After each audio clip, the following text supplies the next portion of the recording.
ಆಕಾಶವಾಣಿ ಪ್ರದೇಶ ಸಮಾಚಾರ ಓದುತ್ತಿರುವವರು ರವಿ ಕುಲಕರ್ಣಿ. ಮುಖ್ಯಾಂಶಗಳು: ಗ್ಯಾರಂಟಿ ಯೋಜನೆಗಳ ಅನುಷ್ಠಾನದ ಜೊತೆ ಅಭಿವೃದ್ಧಿ ಕಾರ್ಯಗಳಿಗೆ ಅಗತ್ಯ ಅನುದಾನ, ಮುಖ್ಯಮಂತ್ರಿ ಸಿದ್ದರಾಮಯ್ಯ ಸ್ಪಷ್ಟನೆ. 2,000 ಕೋಟಿಗೂ ಹೆಚ್ಚಿನ ಮೌಲ್ಯದ ಕೃಷಿ ಯಂತ್ರೋಪಕರಣಗಳನ್ನು ರಾಜ್ಯದ ರೈತರಿಗೆ ನೀಡಲಾಗಿದೆ. ಕೃಷಿ ಸಚಿವ ಎನ್. ಚಲುವರಾಯಸ್ವಾಮಿ ಹೇಳಿಕೆ. ರಾಜ್ಯದೆಲ್ಲೆಡೆ ಅದ್ವೈತ ಸಿದ್ಧಾಂತ ಪ್ರತಿಪಾದಕರಾದ ಶಂಕರಾಚಾರ್ಯ ಜಯಂತಿ, ವಿಧಾಯಕ ಕಾರ್ಯಕ್ರಮಗಳ ಮೂಲಕ ಆಚರಣೆ. ಫ್ರೂಟ್ಸ್ ತಂತ್ರಾಂಶದಲ್ಲಿ ಇ-ಕೆವೈಸಿ ಮತ್ತು ಡಿಜಿಟಲ್ ಸಹಮತಿ ಪಡೆಯುವುದು ಕಡ್ಡಾಯ, ಮುಖ್ಯ ಕಾರ್ಯದರ್ಶಿ ನಿರ್ದೇಶನ. ಈಗ ವಾರ್ತೆಗಳ ವಿವರ. ರಾಜ್ಯದಲ್ಲಿ ಜಾರಿಗೊಳಿಸಿರುವ ಗ್ಯಾರಂಟಿ ಯೋಜನೆಗಳ ಅನುಷ್ಠಾನದ ಜೊತೆಗೆ ಅಭಿವೃದ್ಧಿ ಕಾರ್ಯಗಳಿಗೆ ಅಗತ್ಯವಿರುವ ಅನುದಾನ ಕೂಡ ನೀಡಲಾಗುತ್ತಿದೆ ಎಂದು ಮುಖ್ಯಮಂತ್ರಿ ಸಿದ್ದರಾಮಯ್ಯ ಸ್ಪಷ್ಟಪಡಿಸಿದ್ದಾರೆ. ಚಾಮರಾಜನಗರ ಜಿಲ್ಲೆ ಗುಂಡ್ಲುಪೇಟೆಯಲ್ಲಿ ಆಯೋಜಿಸಿದ್ದ 110 ಕೆರೆಗಳಿಗೆ ನೀರು ತುಂಬುವ ಯೋಜನೆಗೆ ಶಂಕುಸ್ಥಾಪನೆ ನೆರವೇರಿಸಿ ಮಾತನಾಡಿದ ಅವರು, ಗ್ಯಾರಂಟಿ ಯೋಜನೆಗಳಿಂದಾಗಿ ರಾಜ್ಯದ ಅಭಿವೃದ್ಧಿ ಕುಂಠಿತವಾಗಿದೆ ಎನ್ನುವ ವಿಪಕ್ಷಗಳ ಆರೋಪದಲ್ಲಿ ಹುರುಳಿಲ್ಲ ಎಂದರು. ಗುಂಡ್ಲುಪೇಟೆಯಲ್ಲಿ ಕುಡಿಯುವ ನೀರಿಗಾಗಿ 110 ಕೆರೆಗಳನ್ನು ತುಂಬಿಸಲು 475 ಕೋಟಿ ರೂಪಾಯಿ ವೆಚ್ಚದ ಯೋಜನೆಗೆ ಚಾಲನೆ ನೀಡಲಾಗಿದೆ. ಅಲ್ಲದೆ 48 ಕೋಟಿ ರೂಪಾಯಿಗಳ ಅಭಿವೃದ್ಧಿ ಕೆಲಸಗಳಿಗೆ ಶಂಕುಸ್ಥಾಪನೆ ಹಾಗೂ ಉದ್ಘಾಟನೆ ಮಾಡಲಾಗಿದೆ ಎಂದು ಮುಖ್ಯಮಂತ್ರಿ ಸಿದ್ದರಾಮಯ್ಯ ಹೇಳಿದರು. 2,000 ಕೋಟಿಗೂ ಹೆಚ್ಚಿನ ಮೌಲ್ಯದ ಕೃಷಿ ಯಂತ್ರೋಪಕರಣಗಳನ್ನು ರಾಜ್ಯದ ರೈತರಿಗೆ ನೀಡಲಾಗಿದೆ ಎಂದು ಕೃಷಿ ಸಚಿವ ಎನ್. ಚಲುವರಾಯಸ್ವಾಮಿ ಹೇಳಿದ್ದಾರೆ. ಮಂಡ್ಯ ವಿಶ್ವವಿದ್ಯಾಲಯದ ಆವರಣದಲ್ಲಿ ಕೃಷಿ ಇಲಾಖೆ ವತಿಯಿಂದ ಆಯೋಜಿಸಿದ್ದ ಹೈಟೆಕ್ ಹಾರ್ವೆಸ್ಟ್ ಹಬ್ ಮತ್ತು ಸೆಕೆಂಡರಿ ಕೃಷಿ ಯೋಜನೆಗಳ ರೈತ ಫಲಾನುಭವಿಗಳಿಗೆ ಯಂತ್ರೋಪಕರಣ ವಿತರಣಾ ಕಾರ್ಯಕ್ರಮದಲ್ಲಿ ಪಾಲ್ಗೊಂಡು ಅವರು ಮಾತನಾಡಿದರು. ಈ ಯೋಜನೆಯಡಿ ಪರಿಶಿಷ್ಟ ವರ್ಗಗಳಿಗೆ 50 ಲಕ್ಷ ಮತ್ತು ಸಾಮಾನ್ಯ ವರ್ಗಗಳಿಗೆ 40 ಲಕ್ಷ ರೂಪಾಯಿಗಳ ಸಬ್ಸಿಡಿ ದರದಲ್ಲಿ ಹೈಟೆಕ್ ಹಾರ್ವೆಸ್ಟ್ ಹಬ್ ನೀಡಲಾಗುತ್ತದೆ. ದೇಶದ ಯಾವುದೇ ರಾಜ್ಯದಲ್ಲೂ ಇಂಥ ಯೋಜನೆ ಇಲ್ಲ. ರಾಜ್ಯದಲ್ಲಿ 400ಕ್ಕೂ ಹೆಚ್ಚು ಹೈಟೆಕ್ ಹಾರ್ವೆಸ್ಟ್ ಹಬ್ ಯಂತ್ರಗಳನ್ನು ರೈತರಿಗೆ ನೀಡಲಾಗಿದೆ ಎಂದು ಸಚಿವರು ಹೇಳಿದರು. ಕೃಷಿ ಕೆಲಸಗಳಿಗೆ ಮಾನವ ಸಂಪನ್ಮೂಲ ಕಡಿಮೆಯಾಗಿರುವ ಈ ಕಾಲಘಟ್ಟದಲ್ಲಿ ಈ ಯಂತ್ರೋಪಕರಣಗಳನ್ನು ಬಳಸಿ ಕಡಿಮೆ ವೆಚ್ಚದಲ್ಲಿ ಹೆಚ್ಚು ಪರಿಣಾಮಕಾರಿಯಾಗಿ ಬೆಳೆಗಳನ್ನು ಕಟಾವು ಮಾಡಬಹುದಾಗಿದೆ ಎಂದು ಅವರು ಹೇಳಿದರು. ಮಳೆಗಾಲದಲ್ಲಿ ಎದುರಾಗುವ ಪ್ರಾಕೃತಿಕ ವಿಕೋಪಗಳನ್ನು ಎದುರಿಸಲು ಜಿಲ್ಲಾಡಳಿತ ಅಗತ್ಯ ಸಿದ್ಧತೆಗಳನ್ನು ಆರಂಭಿಸಬೇಕು ಎಂದು ದಕ್ಷಿಣ ಕನ್ನಡ ಸಂಸದ ಕ್ಯಾಪ್ಟನ್ ಬ್ರಿಜೇಶ್ ಚೌಟ್ ಸೂಚನೆ ನೀಡಿದ್ದಾರೆ. ದಕ್ಷಿಣ ಕನ್ನಡ ಜಿಲ್ಲಾ ಪಂಚಾಯತ್ ಸಭಾಂಗಣದಲ್ಲಿ ನಡೆದ ಸಭೆಯಲ್ಲಿ ಮಾತನಾಡಿದ ಅವರು, ರಾಜಕಾಲುವೆಗಳ ಹೂಳೆತ್ತುವಿಕೆ ಕಾಮಗಾರಿ, ಒಳಚರಂಡಿ ವ್ಯವಸ್ಥೆಯನ್ನು ಸುಸ್ಥಿತಿಯಲ್ಲಿಡುವ ಕಾರ್ಯ ಸೇರಿದಂತೆ ಅಗತ್ಯ ಕಾರ್ಯಗಳು ಈಗಿಂದೀಗಲೇ ಆರಂಭವಾಗಬೇಕು. ಅಧಿಕಾರಿಗಳು ಸಮಸ್ಯೆ ಎದುರಾಗುವ ಪ್ರದೇಶಗಳ ಪಟ್ಟಿ ತಯಾರಿಸಿ ಅಗತ್ಯ ಕ್ರಮ ಕೈಗೊಳ್ಳಬೇಕು ಎಂದರು. ಮಂಗಳೂರು ನಗರದ ಪಂಪ್ವೆಲ್ನಿಂದ ಪಡೀಲ್ ಹಾಗೂ ಪಂಪ್ವೆಲ್ನಿಂದ ತಲಪಾಡಿ ಭಾಗದ ರಾಷ್ಟ್ರೀಯ ಹೆದ್ದಾರಿಗಳಲ್ಲಿ ಗೂಡಂಗಡಿ, ಅಕ್ರಮ ಕಟ್ಟಡಗಳು ನಿರ್ಮಾಣವಾಗಿದ್ದು, ಇವುಗಳ ತೆರವಿಗೆ ಕ್ರಮ ತೆಗೆದುಕೊಳ್ಳಬೇಕು. ಅಲ್ಲದೆ ಹೆದ್ದಾರಿ ಬದಿಗಳಲ್ಲಿ ತ್ಯಾಜ್ಯ ಎಸೆದು ಹೋಗುವವರ ಸಂಖ್ಯೆ ಹೆಚ್ಚಾಗಿದ್ದು, ನಿಯಮ ಉಲ್ಲಂಘಿಸುವವರ ವಿರುದ್ಧ ಕಟ್ಟುನಿಟ್ಟಿನ ಕ್ರಮ ಕೈಗೊಳ್ಳಬೇಕು ಎಂದು ಸಂಸದರು ಸೂಚನೆ ನೀಡಿದರು.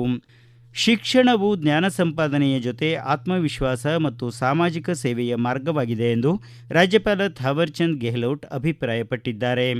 ವಿಜಯಪುರದ ಕರ್ನಾಟಕ ರಾಜ್ಯ ಅಕ್ಕಮಹಾದೇವಿ ಮಹಿಳಾ ವಿಶ್ವವಿದ್ಯಾಲಯದ 17ನೇ ಘಟಿಕೋತ್ಸವದ ಅಧ್ಯಕ್ಷತೆ ವಹಿಸಿ ಮಾತನಾಡಿದ ಅವರು, ಈ ಯುಗವು ಅವಕಾಶಗಳು ಮತ್ತು ಸವಾಲುಗಳಿಂದ ಕೂಡಿದೆ.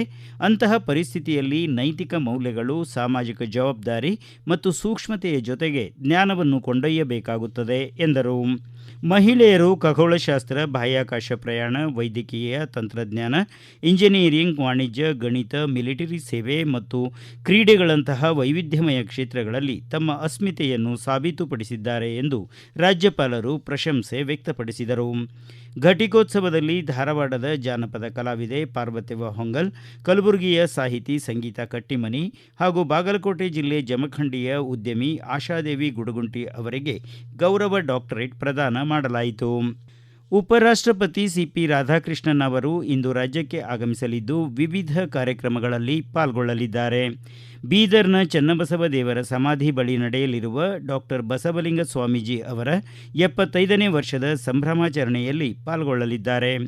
ಬಳಿಕ ಕಲಬುರಗಿಗೆ ತೆರಳಲಿರುವ ಅವರು ಕರ್ನಾಟಕ ಕೇಂದ್ರೀಯ ವಿಶ್ವವಿದ್ಯಾಲಯದ 10ನೇ ಘಟಿಕೋತ್ಸವದಲ್ಲಿ ಪಾಲ್ಗೊಂಡು ಘಟಿಕೋತ್ಸವ ಭಾಷಣ ಮಾಡಲಿದ್ದಾರೆ.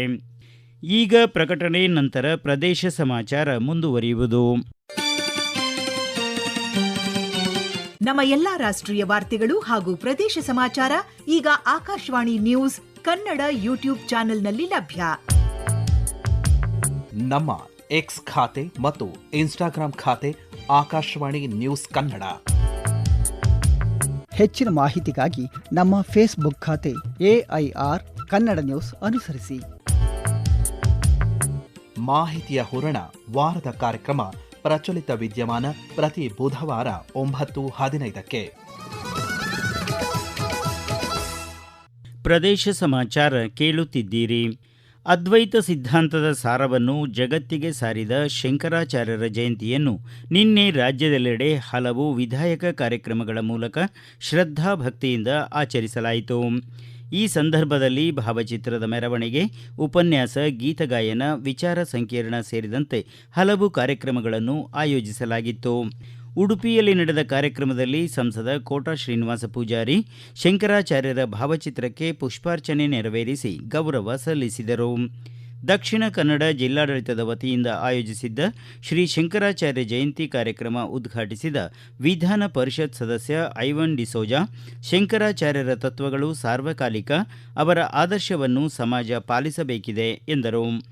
ಗದಗ್ನಲ್ಲಿ ನಡೆದ ಶಂಕರಾಚಾರ್ಯ ಜಯಂತಿಯನ್ನು ಜಿಲ್ಲಾಧಿಕಾರಿ ಸಿಎನ್ ಶ್ರೀಧರ್ ಉದ್ಘಾಟಿಸಿದರು. ಕೊಪ್ಪಳದಲ್ಲಿ ನಡೆದ ಶ್ರೀ ಶಂಕರಾಚಾರ್ಯ ಜಯಂತಿಯನ್ನು ಶಾಸಕ ಕೆ ರಾಘವೇಂದ್ರ ಇಟ್ನಾಳ್ ಉದ್ಘಾಟಿಸಿದರು. ನಿವೃತ್ತ ಪ್ರಾಚಾರ್ಯ ಡಾಕ್ಟರ್ ವಿದ್ಯಾನಾಥ್ ಶಾಸ್ತ್ರಿ ಶಂಕರಾಚಾರ್ಯರ ಕುರಿತು ವಿಶೇಷ ಉಪನ್ಯಾಸ ನೀಡಿದರು. ವಿಜಯನಗರ ಜಿಲ್ಲೆಯಲ್ಲಿ ಬಿಸಿಲಿನ ತಾಪಮಾನ ಹೆಚ್ಚಾಗುತ್ತಿದ್ದು ಜನ ಜಾನುವಾರುಗಳಿಗೆ ಕುಡಿಯುವ ನೀರಿನ ತೊಂದರೆಯಾಗದಂತೆ ಅಗತ್ಯ ಕ್ರಮಗಳನ್ನು ಕೈಗೊಳ್ಳಲಾಗಿದೆ ಎಂದು ಜಿಲ್ಲಾಧಿಕಾರಿ ಕವಿತಾ ಮನ್ನಿಕೇರಿ ತಿಳಿಸಿದ್ದಾರೆ. ಸಾರ್ವಜನಿಕ ಸ್ಥಳಗಳಾದ ಬಸ್ ನಿಲ್ದಾಣ, ಸಮುದಾಯ ಆರೋಗ್ಯ ಕೇಂದ್ರ, ಪ್ರಾಥಮಿಕ ಆರೋಗ್ಯ ಕೇಂದ್ರ, ಎಪಿಎಂಸಿ ಮಾರುಕಟ್ಟೆಗಳಲ್ಲಿ ಸಾರ್ವಜನಿಕರಿಗಾಗಿ ಶುದ್ಧ ಕುಡಿಯುವ ನೀರಿನ ವ್ಯವಸ್ಥೆ ಕಲ್ಪಿಸಲಾಗಿದೆ ಎಂದು ತಿಳಿಸಿರುವ ಅವರು ಈ ಕುರಿತು ಪ್ರದೇಶ ಸಮಾಚಾರಕ್ಕಾಗಿ ಹೆಚ್ಚಿನ ಮಾಹಿತಿ ನೀಡಿದ್ದಾರೆ.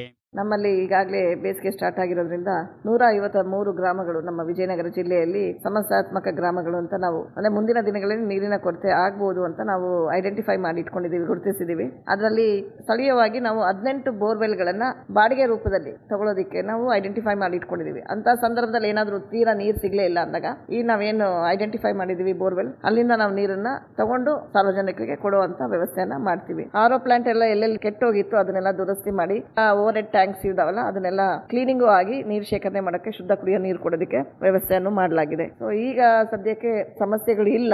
ಮುಂದಿನ ದಿನಗಳಲ್ಲಿ ಅಭಾವ ಆಗ್ಬೋದು, ನೀರಿನ ಕೊರತೆ ಆಗ್ಬೋದು. ಆಗ ನಾವು ಅದಕ್ಕೆ ಏನು ವ್ಯವಸ್ಥೆ ಮಾಡಬೇಕು ಅದೆಲ್ಲ ನಾವು ತಯಾರಿ ಮಾಡಿ ಇಟ್ಕೊಂಡಿದ್ದೀವಿ.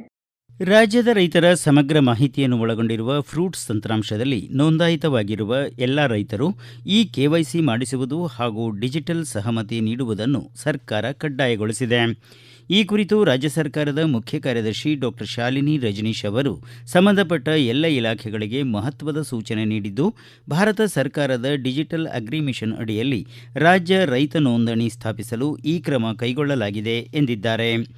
ಫ್ರೂಟ್ಸ್ ತಂತ್ರಾಂಶದಲ್ಲಿ ಈಗಾಗಲೇ 1 ಕೋಟಿಗೂ ಹೆಚ್ಚು ರೈತರು ಭೂ ಹಿಡುವಳಿ ವಿವರಗಳೊಂದಿಗೆ ನೋಂದಾಯಿಸಿಕೊಂಡಿದ್ದು, ಅವರಲ್ಲಿ ಸುಮಾರು 71 ಲಕ್ಷಕ್ಕೂ ಹೆಚ್ಚು ರೈತರು ಭೂ ಹಿಡುವಳಿಗಳನ್ನು ಹೊಂದಿದ್ದಾರೆ.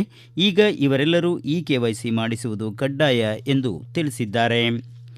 ಕರ್ನಾಟಕ ರಾಜ್ಯ ಮುಕ್ತ ವಿಶ್ವವಿದ್ಯಾನಿಲಯದ ಸ್ಪರ್ಧಾತ್ಮಕ ಪರೀಕ್ಷಾ ತರಬೇತಿ ಕೇಂದ್ರದ ವತಿಯಿಂದ ಕೆಸೆಟ್ ಹಾಗೂ UGC ನೆಟ್ ಮತ್ತು ಕಿರಿಯ ಸಂಶೋಧನಾ ವೇತನ ಪರೀಕ್ಷೆಗಳಿಗೆ ಸಿದ್ಧತೆ ನಡೆಸುತ್ತಿರುವ ಅಭ್ಯರ್ಥಿಗಳಿಗಾಗಿ 45 ದಿನಗಳ ತರಬೇತಿ ಶಿಬಿರ ಆಯೋಜಿಸಲಾಗಿದೆ.